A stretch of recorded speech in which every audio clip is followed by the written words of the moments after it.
এই নমস্কার বন্ধুরা, welcome to my YouTube channel. কেমন আছো তোমরা সবাই? আশা করি সবাই ভালোই আছো। তোমাদের সবাইকে ওয়েলকাম জানাই আমার নতুন আরেকটা ব্লগে।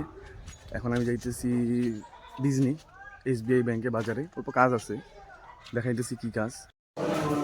গাইজ, ব্যাংকে এসে বললাম, দেখতে থাকো।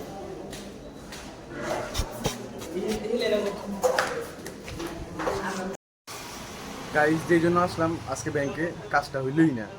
আসছিলাম হইলো পাসবুক নিতে, যেই স্যার পাসবুক দেয় ওই স্যারই অ্যাবসেন্ট আজকে।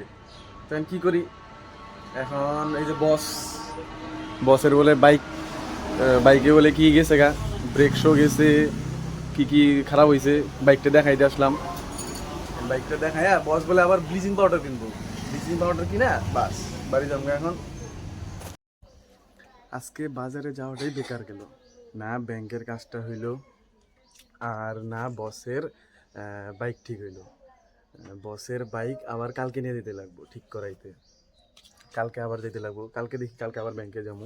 ও না, কালকে ব্যাংক বন্ধ বলে দিল।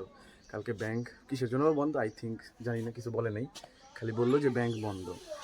আজকে ব্যাংকে যা ভিড় ছিল গাইস, ব্যাংকের ভিতরে ভিডিও করতে দেয়নি, ভিডিওটা করতে দিলে তোমরা দেখতে পারতাম। এক্সট্রিম লেভেলের ভিড় ছিল আজকে, পা থুয়ার জায়গা ছিল না আজকে ব্যাংকে। কিছু একটা ছিল হয়তো, জিগাইতে পারি নাই, এত ভিড়। আমরা তাড়াহুড়ার মধ্যে বাইরে পড়ছি। আর গাইস, তোমরা জানো আমার ভিডিওগুলো কেমন লাগে। যদি ভালো লেগে থাকে তো like, share and subscribe and keep watching my videos. আমি চেষ্টা করবো আমি যাতে ডেইলি ভিডিওস দিতে পারি। আমার লাইফে ওরকম কোনো থ্রিল হয় না, কোনো থ্রিলনেস চলে না আমার লাইফে। তো এরকম নর্মাল ব্লগই আসতে থাকবে কিছুদিন। দেখি আমি থ্রিল করার ট্রাই করব তোমাদের জন্যে। Thank you, keep watching.